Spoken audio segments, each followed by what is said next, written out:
It's Wednesday, everybody. It's Jim, it's Matt, and Matthew. Tomorrow, actually tonight, things start off at Oracle Park in San Francisco, the Yankees and the Giants. 162 games away. So we get underway. Baseball season starts tonight. Can't be soon enough. Yeah, made mention to it yesterday. It's the best time of year for all baseball fans because this is the time of year where everybody thinks they can go win the World Series. Mm-hmm. It's also when you're really going to get the best and fullest version of these rosters. I think that's good in terms of the entertainment value that it provides. You get good on good in the pitching matchups too. It's Max Fried, it's Logan Webb for the Yankees and the Giants, and it's at Oracle Park, one of really baseball's best ballparks. Yep. Quirky park out there, but definitely one of the nicest places to see a baseball game, no doubt about it. Our buddies at the Major League Baseball Network came up with the top 10 starting pitchers for tomorrow, and I was really stunned at the first one.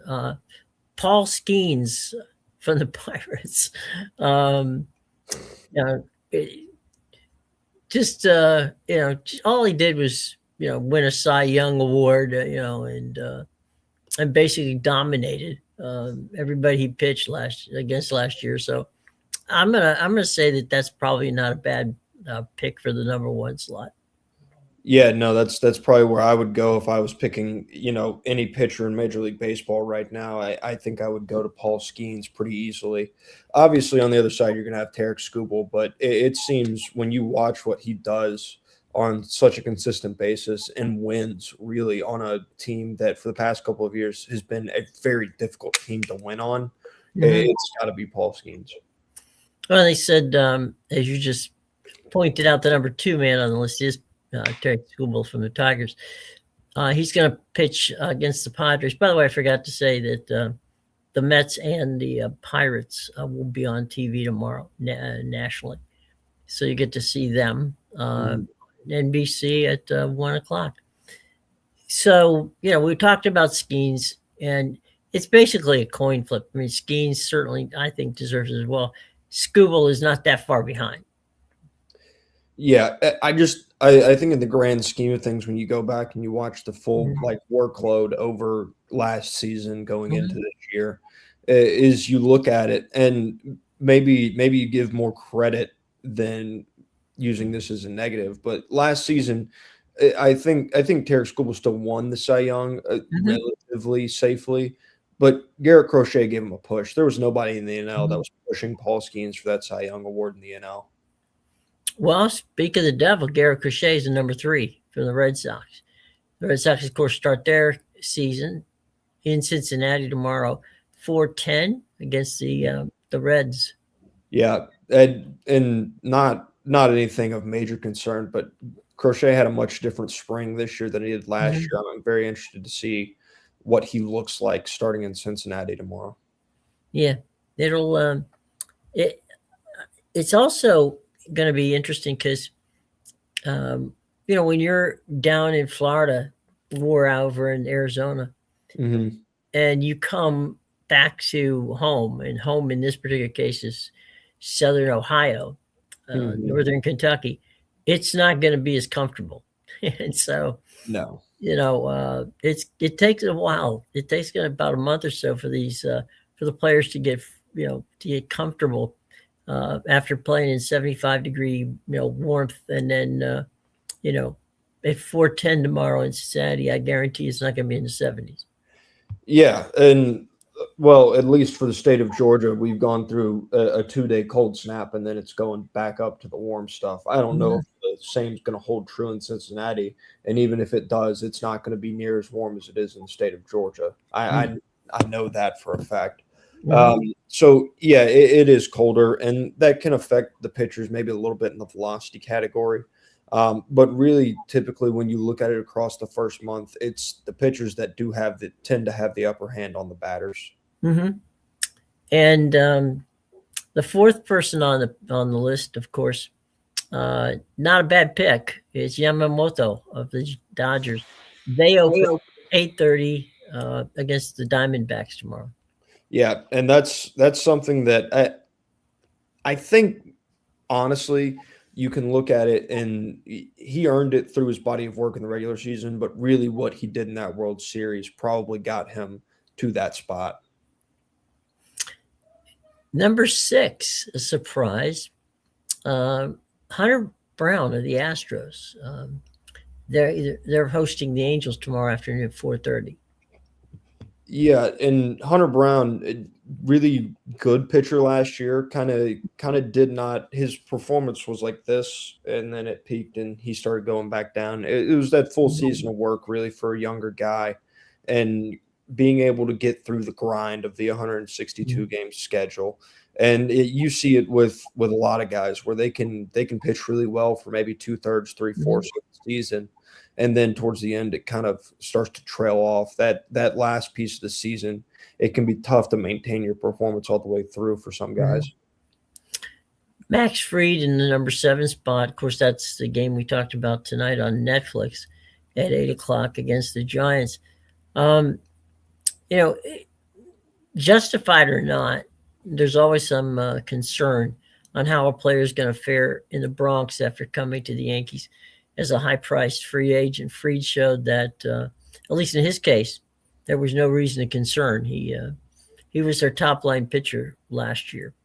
Yeah, and he was a top-line pitcher when he was in Atlanta.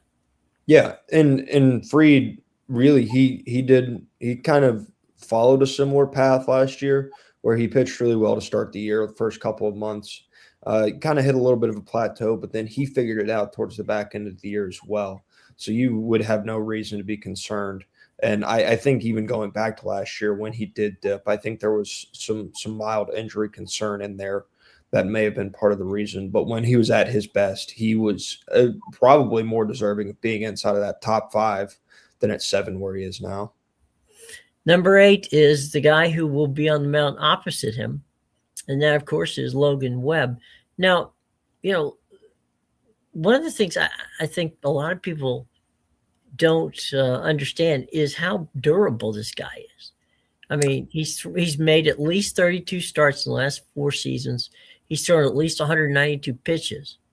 That's quality. Yeah, and he's been really good all the way throughout as well. So you don't get that kind of consistency and durability package quite often. That's honestly where his value lies. And the most part is, yeah, he's a really good pitcher, but you also know he's going to be out there and you know what he's giving you most of the time. So everybody has their blow-up starts, but in terms of consistency, Logan Webb is the model of it. Well, and Logan Webb also last year in the not for nothing category led the league with 224 strikeouts. Mm-hmm. So, yeah, the NL, right? Yeah. Mm-hmm. Yeah. Chris Sale, Atlanta Braves, Friday night, they open at home against Kansas City Royals. Yeah, healthy Chris Sale is fun Chris Sale. And he really got back to that good form in Atlanta. Obviously dealt with some injury stuff last year as well. He's coming into the season healthy. He's another year older, though. And with those injury concerns, you do have to worry. But he's had some really, when you look at his injury history and the way things have kind of worked out, a lot of it's been more of like the freak accidents. So if he's been able to work back up kind of where his fastball is sitting somewhere in that 95, 96 range, then he's going to be a problem with his ability to work that slider off of it. Talking about the freak injuries, I mean, last year, in 2024, he fractured his rib cage by basically just stopping his car. So he was out for 2 months in the 2025 season, but he finished with 20 starts. And as you've mentioned on numerous occasions, that Braves pitching staff is absolutely decimated.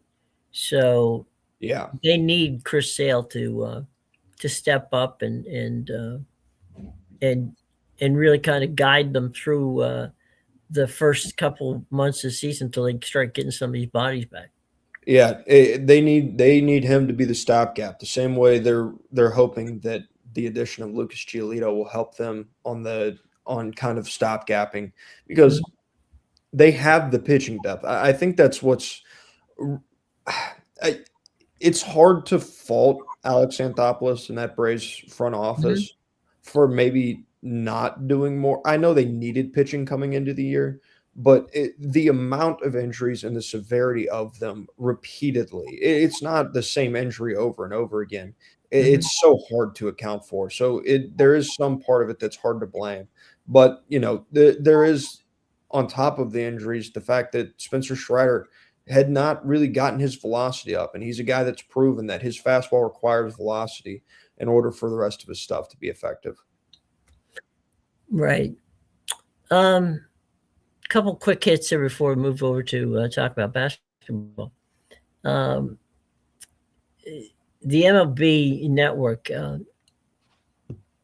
did some research and had a number of the beat writers get together, and they held a poll for who's going to win each division in baseball.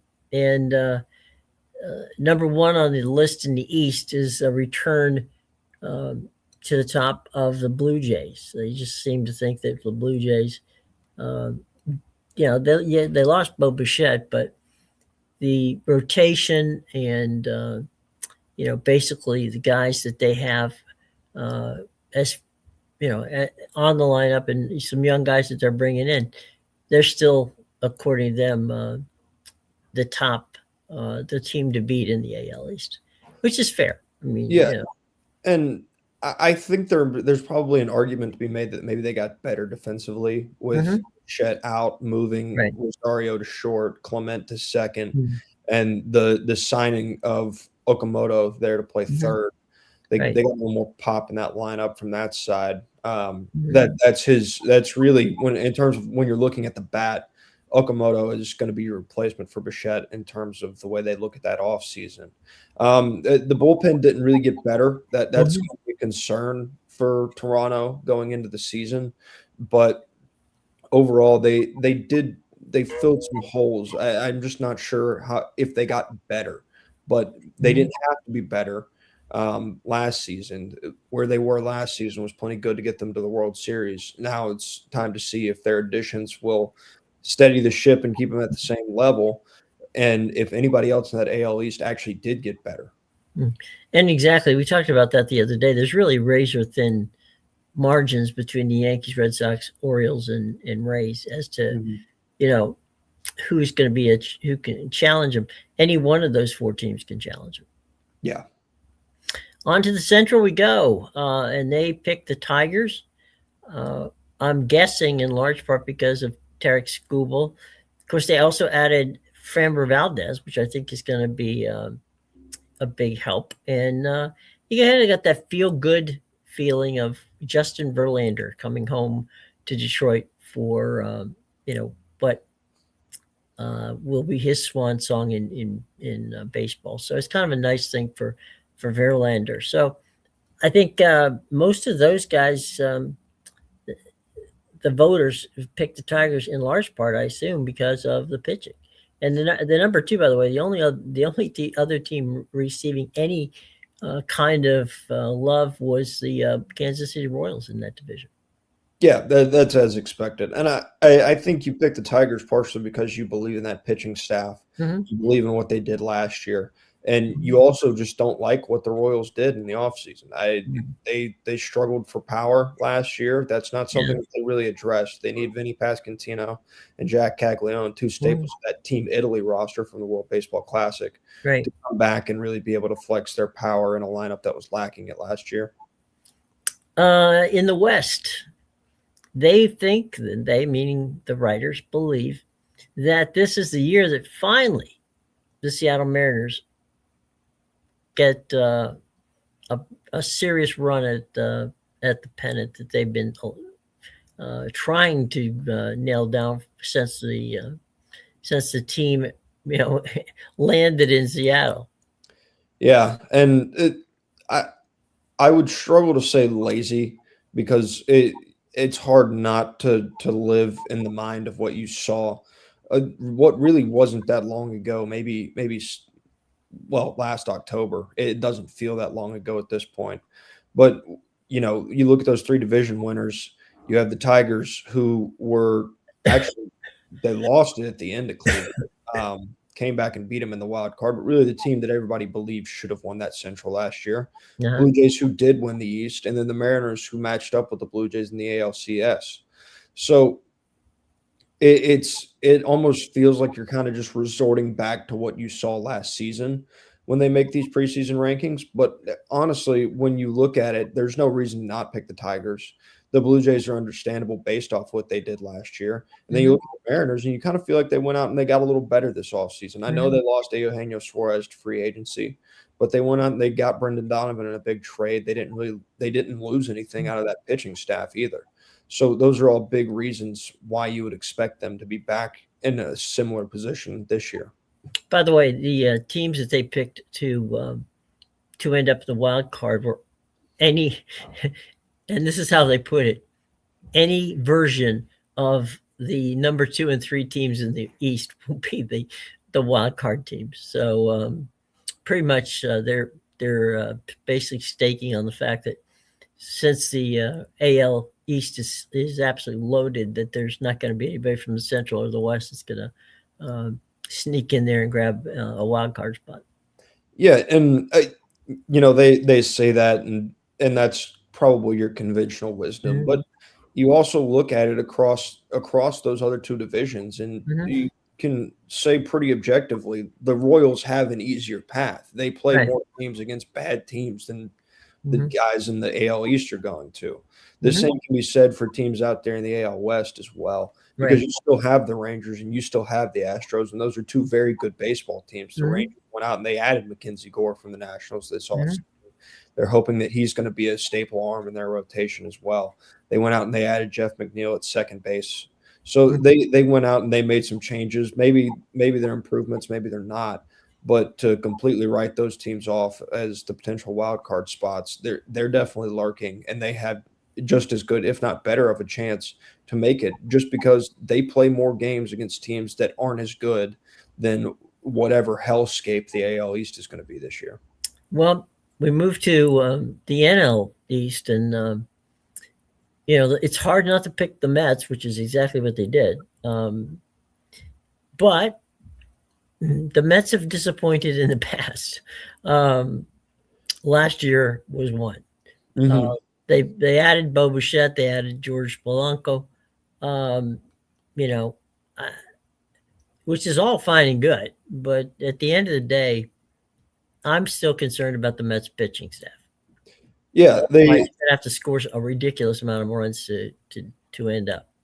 Yeah, you understand why the writers would have picked the Mets here. It's the team that spent the most money in a year where the Phillies didn't retain Ranger Suarez, right? And they got a little bit older. They didn't really make improvements on that roster. They didn't go out and fill the holes that they needed.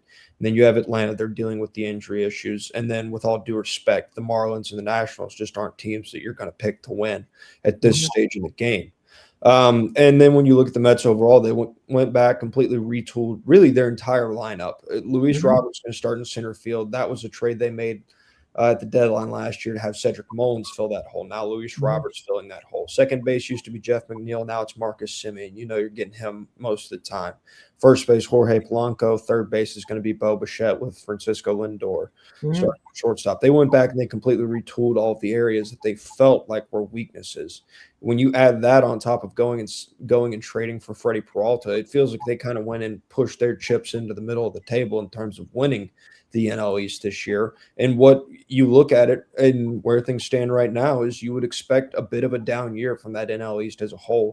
And you would expect, with the addition of Freddie Peralta, that things kind of fall into place. He's a good veteran presence, your obvious number one. And then when you have guys like McLean and Senga and Tong that are going to fill out that rotation, if those young guys hit, this is going to be one of, if not the best team in baseball this year. The Cubbies in the Central Division, they added, of course, Alex Bergman. They got Eduardo Cabrera. They as a he's not he's just he's not a frontline starter, but he's a definite starter with with miss the bat kind of stuff, which is what they needed. Then of course they've got the young kids, which Cade Horton, Soria Maga, and Pete Crow Armstrong. So it should be interesting at Wrigley this year. The other two teams basically receiving literally the Brewers and the Pirates were separated by 2 votes. Yeah, and you look at the Brewers, and that's something where you're kind of banking on last season's success, and the Pirates are a bit more of a projection. I think the Cubs are your clear and obvious number one. They felt like they were missing a little firepower last season. They signed Alex Bregman to fill that hole at third base. That was filled by their young top prospect in Matt Shaw, who just clearly was not ready last year. You go back to last year, what was some other areas of concern for the Cubs? It was that rotation.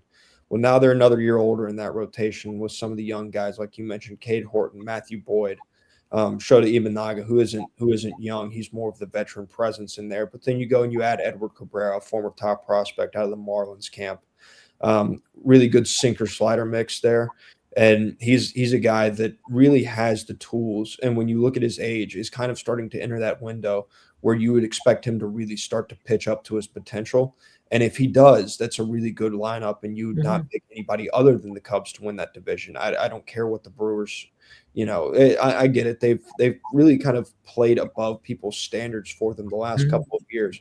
But at a certain point, you're kind of expecting these big trades that they make in the offseason with a lot of their top-end players to eventually bite them. And I wonder if that's not going to be the case this year without Freddie Peralta at the top of that rotation anchoring it. And then the Pirates, you're banking on a lot of unknowns there for them to have any kind of pop this year. You're kind of betting on them to be the Reds. Yeah, that's pretty much it. Another stunner, the Dodgers in the West.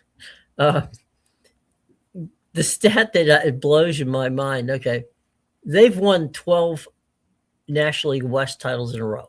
Okay, they didn't do it in 2021. But they won 106 games in 2021 and didn't get they lost out to the Diamondbacks that year.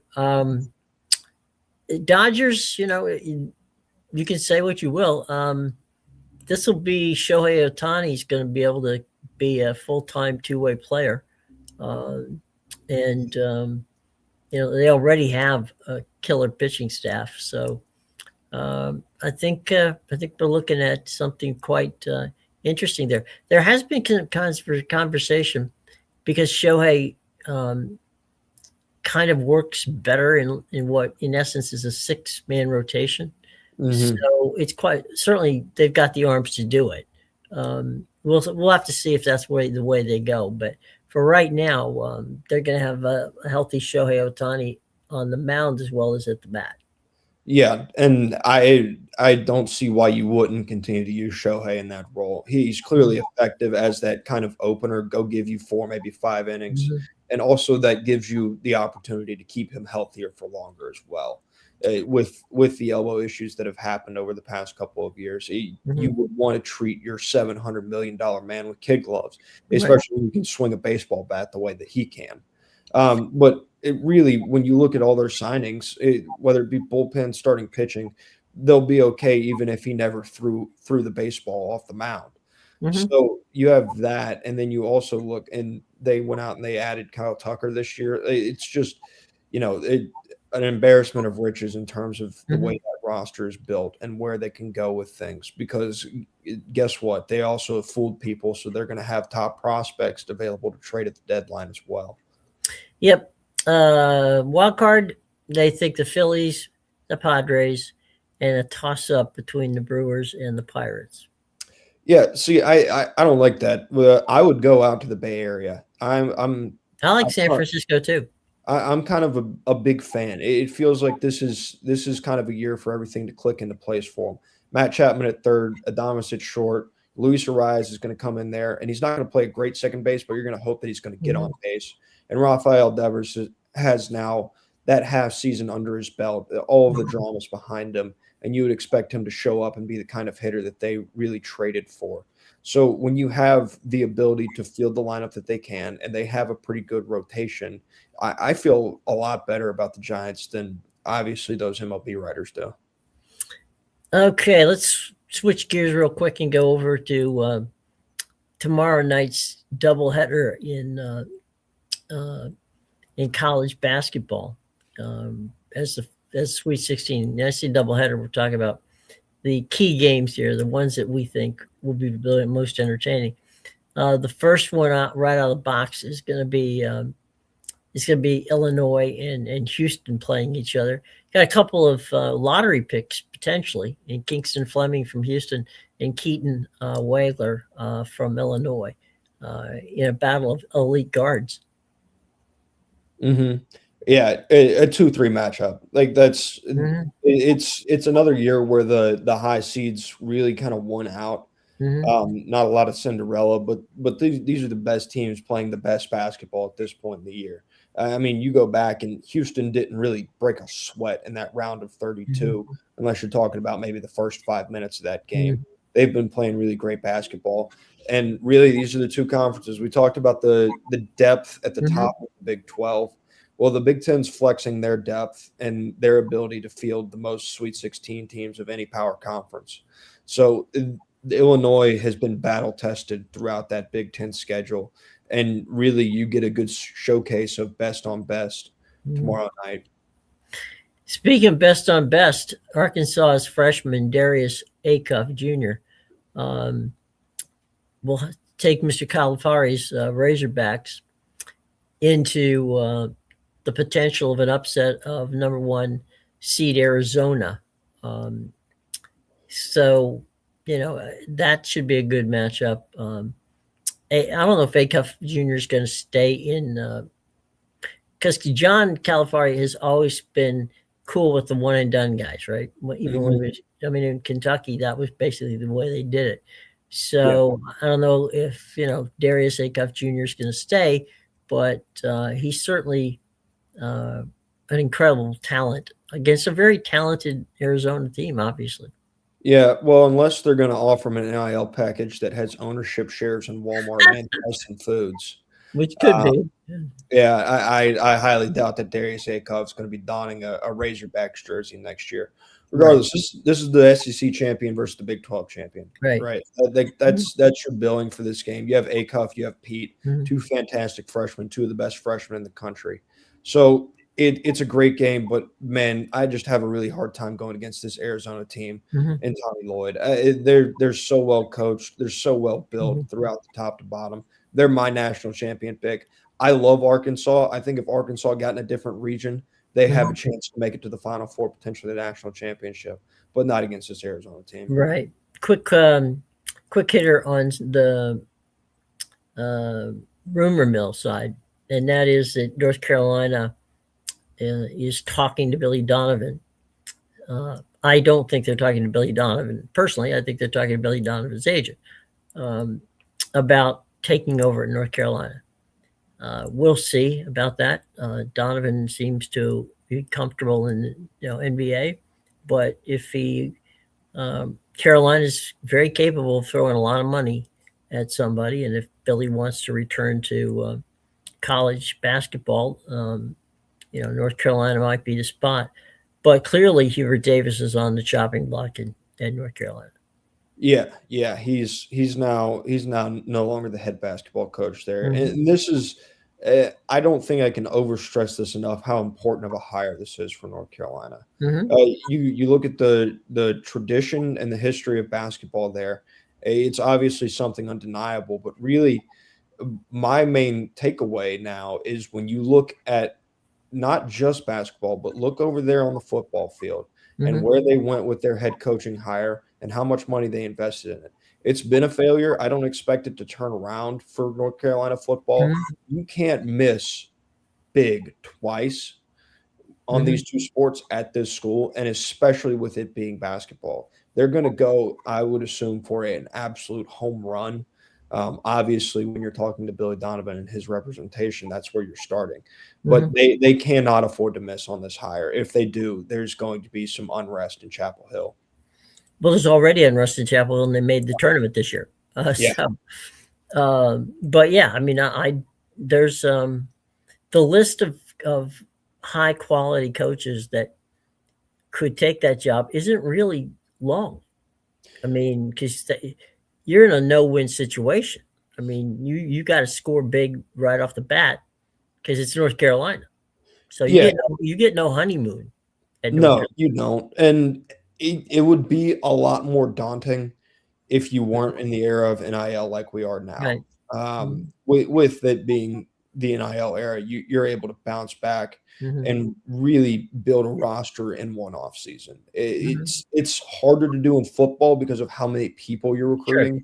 Sure. In basketball, if you get a good 5, you may not have the depth to go win a national championship, but a good 5 can get you to the Sweet 16, no problem. Hell, a good 3, depending upon what you got left. Yeah. So I don't know. I'm trying to think of guys who might, who might take that job. I don't know if Donovan wants to come back to college. I mean, there was he had a couple of really amazing offers after he left OKC, and chose to, not to do it. But I don't know who would be at the top of my list if I were North Carolina right now. Yeah, and it's definitely going to be something that's, I guess, a hard choice for them to make. It's going to be something where you would probably expect them to go after top coaches at other destinations, right? Places that they feel like they would be viewed, like these coaches view North Carolina as an upgrade from their current spot. So I guess it's how does North Carolina view their basketball program, and how do they view the programs of these guys that they're recruiting? It's going to be an important factor in who they offer this job to, or who they interview this job. And we're just living in fantasy land here, but does Todd Golden view North Carolina as a better program than Florida? Does Dusty May view North Carolina as a better program than Michigan? Like those are the swings that North Carolina might be taking. Well, I mean, if you look at it, we had the situation where you had LSU grabbing Kelly from Notre Dame. Didn't work out, but the fact is that they got a shot at it. They ended up landing their guy in Lane Kiffin. So I don't know. There's a lot of former North Carolina players and coaches who may very well, fit that bill. I don't know, but right now, it's an opening that it's an opening that's going to be very interesting to find out who they fill it with. Yeah, and this is me falling victim to even really acknowledging something that was made by the machine that is ESPN. But Stephen H. Smith had made comment he thought they were going to look inward and made a suggestion of Kenny the Jet Smith. No, like this is not a situation where North Carolina goes and they're like, well, you played well here. Like this is you've got to go find a proven guy. They tried to go feel good story, hometown kid with Hubert Davis, a guy who was under Roy Williams for all those years. It didn't work out. Your time for fun stories is gone. You got to go get the big one now. Yeah. I love Kenny 100%. I don't think Kenny would take a coaching job. I don't think he would take one simply for the fact that I don't think he would believe himself that he's qualified for that job. No, I think that's, many years ago when Dean Smith and then Roy Williams left, there was talk that George Karl might take the job. George, of course, has tremendous, a tremendous resume, and he was a North Carolina graduate. But even George didn't take the job, and George could have very easily taken the job at that point in time. So it's going to take a very ambitious amount of money and resources And you got to wonder if Carolina is at the point now where you've got that Belichick, albatross. How much money can we spend in two programs? Yeah, and that's understandable. And look, I get it. Football's king, and that's what they were going for. They really wanted to try to make a mark in their football program.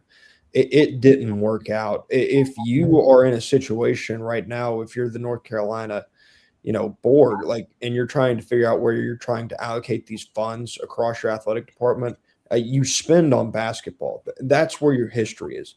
That's where you're built. That's where you're going to get the biggest fans. Like, I get it. Football is a moneymaker, right? And Bill Belichick's a big name. You're 2 years in. It hadn't worked yet, and I don't think something's magically going to change in this third year. You invest in your basketball program because that's what your tradition is in. That's where your history's built, and that's where your alumni base is built as well. I think having been to I've been in Chapel Hill for a football game, and I've been in Chapel Hill for a basketball game. They care a lot more about that basketball than they do about that football. They got blown out by James Madison when I was up there, and it was just another Saturday for them. It's not just another Saturday when they play Duke. It's not just another Saturday when the Tar Heels are on the board. Well, there's the other considerations too is both the SEC and Big Ten have taken dalliances is probably a better word of they're on a short list if there is real realignment that they may very well grab in North Carolina. The shot that they took in the foot by hiring Bill Belichick didn't impress anybody. If anything, it upset people.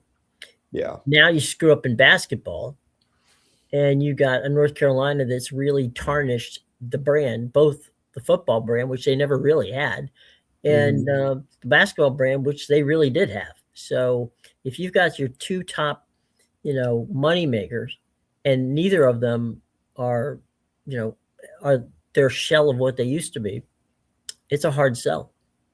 Yeah, it is. And I don't know if basketball is, well, relatively speaking, it's a shell of what it used to be, but they need it to bounce back. Like the unrest during the Hubert Davis days is mainly brought upon them by their rival up the road having gone down a similar path in terms of hiring their head coach, but they continue to see success that North Carolina doesn't, right? Like maybe you haven't been overly impressed with John Shire if you're a Duke fan, but he's still done a little bit more, or not a little bit. He's done more than Hubert Davis has. Yeah, and the only credit that you could have given Hubert Davis over John Shire is that he did have that Final Four in his first year where he beat Coach K. That's one and done though. All right, it's gone. Yeah. Before we get out of here, you've got some golf news. Yeah, Tiger Woods came back last night. He had talked about it. I believe it was last week. He talked about after the semifinals for the TGL. He was asked if he would play in the TGL finals, and he basically shut that down. Now, basically was a key word in that because, as we now know, he came back to play in that second match of the TGL finals against the Los Angeles Golf Club. And while a big deal was made about Tiger Woods' return, it fell relatively flat. They got manhandled last night in that TGL match. The LA Golf Club managed to make 3 eagles in a row, and the daggone thing ended after hole 10 and what could have been a 15-hole match. Jeez. So it's a format where in the first 9 holes they play alternate shot. So these guys are rotating in, so you don't get full Tiger Woods. And the match was over before they ever got to the singles play where Tiger could play a full hole by himself. So you got a very limited sample size. You saw that the putter was rusty. That's a concern. I think my biggest takeaway from it all was watching him walk around that arena and really the way they had things set up. He looked stiff and he looked uncomfortable when he was walking. You look at the swing itself and the speed about it. He had 177 ball speed. That's comparable to Matt Fitzpatrick and Scotty Scheffler with their driver. So his ball speed, his ball striking was there. That's not a problem for him. But the putter was rusty, and the biggest takeaway is that walk and just how stiff and uncomfortable it looked. And remembering that he did tear his Achilles. He did have another back surgery. He has not played in a competitive golf tournament since 2024 at the Open Championship. Everybody seems to be looking towards Augusta. In 2 weeks, that seems like a big stretch. He said that he was working towards, he was going to go home. He was going to continue to practice and try to work himself up. But he was very non-committal. And really, when you look at all of the outside factors, I would be shocked if Tiger tees it up in a couple weeks at Augusta National. Well, think about this as well, and that is, he also has 2 surgically repaired ankles. Yeah. So yeah, his base, okay, fine, maybe he can drive the ball, but he's also standing on flat ground. Yeah, exactly. And Augusta is anything but flat. Yeah, and that's where the Achilles tear comes from, because swinging on flat ground is one thing. Swinging when your feet are sitting like this on an incline or like this, really more like this, because that's where you're going to get the pressure on those Achilles. Right. That's something that you can't account for. Also, walking around Augusta National, that is, and I haven't been there, so I can't personally attest to this, but from everybody that I've talked to, that is one of the hardest walks in golf. Like, it is a tough course to walk. And when you're doing that, and you're talking about doing that for 4 days straight, that is a lot of stress on somebody who's really there. You're talking about his ankles and that support system, but your lower back too. It all plays in that support and walking. And so as much as I want to see Tiger tee it up, and as much as I would love to see him play competitive golf, I also know that he's made 24 straight cuts at Augusta National. And that's probably not something that he wants to put in jeopardy unless he feels like he's absolutely capable of going out there and giving it his best. At this point in time, Charlie might be the better golfer. Yeah, it's definitely possible. And it's not a knock on Tiger Woods, but he's 50 years old, and he has put his body through everything with, really, when you look back on it, how good he was in his peak. Like, that was a violent golf swing he had, and it's resulted in a lot of what's happened. So he had the best peak of probably any solo professional athlete of all time. But now on the back end of his career, he's paid for it with the lack of longevity. Well, there's that, and then that terrible car accident out in Los Angeles. Yeah, that really, that broke both his ankles. That they had they basically rebuilt his legs. Yeah, and I have been to Augusta a couple of times, and I can guarantee you that even in a golf cart, it's hilly. It's a very, and you don't see that on television, and you know that from walking the courses that you walk. That you don't see that there is different inclines, that there's the pitch of the greens, the stuff like that. So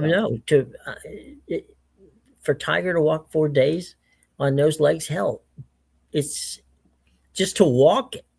I mean, that's like a 7,500 yard course. Yeah. I mean, I think the fact that the slope and the elevation, there's like some of it, a good bit of it does come through. Like that should be emphasis on just how much rise and fall this golf course has. Because you look at 10 on TV, you can tell. You look at 2 on TV, you can, or 3 on TV, you can tell. Like, these are holes that you can visibly see this elevation change. For the life of me, I can't remember what exact hole number it is, but there's a par 5 that's straight uphill with a bunker on the right side. And through TV, you can tell just how steep that hole is. So I only can imagine. I want to say 17, but see, there's 16 years. It's on the back 9. Yeah, it is. But because you go through Amen Corner, and then it's on the back 9. So it's either 17, 16. Yeah, I think the one you're thinking of is probably 15. Okay. The one where Rory hit that long, or hang on, should be 15.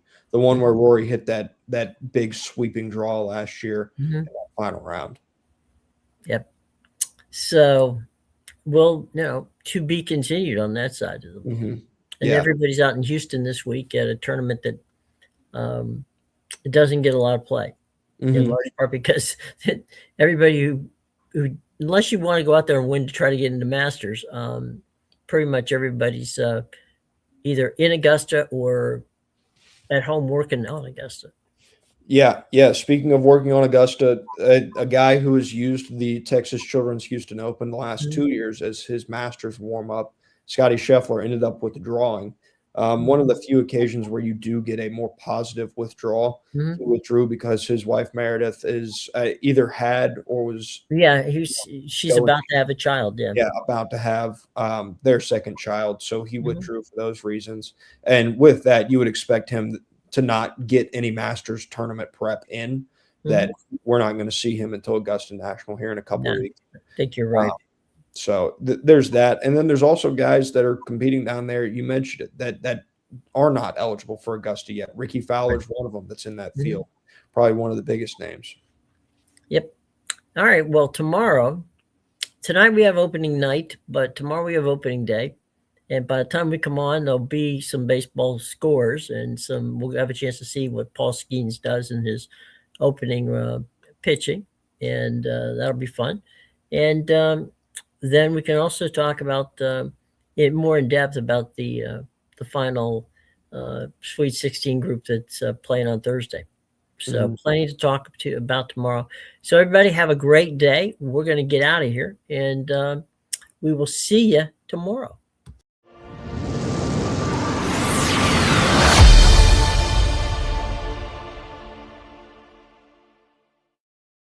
Okay.